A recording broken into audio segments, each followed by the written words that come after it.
Revelation 3211, from the 3rd of August 1944. Destiny of life is God's will. World events will run their course according to God's will, and thus earthly life will equally take its course for every individual person as it was determined by God. No one can avoid his destiny. By way of thoroughly trusting prayer he can merely reach a point where God will help him to bear up to it if he is too weak himself.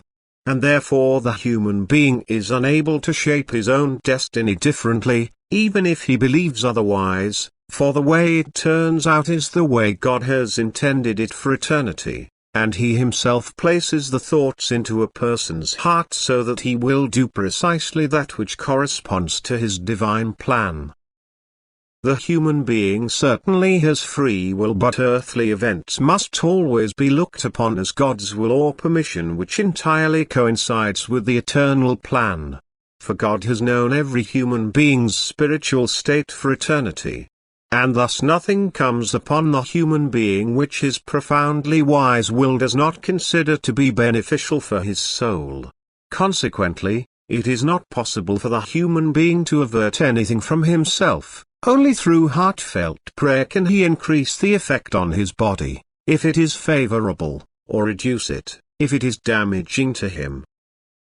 For this reason the human being can leave himself to God's reign and activity with complete confidence, since whatever happens will be good for his soul, and the strength of faith can indeed make every earthly happening bearable if the person fully and trustingly hands himself over to the Father in heaven and allows him alone to reign.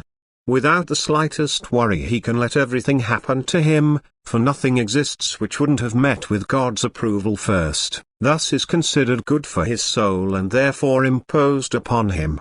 Hence the human being need not fear anything either. He need not be afraid of forthcoming events as soon as he intimately unites himself with God. After all, his whole course of life proceeds in accordance to his attitude towards God. And if he realizes this, he will calmly and collectedly await what is given to him, since he knows that only God's love is the reason if joy or suffering comes upon him.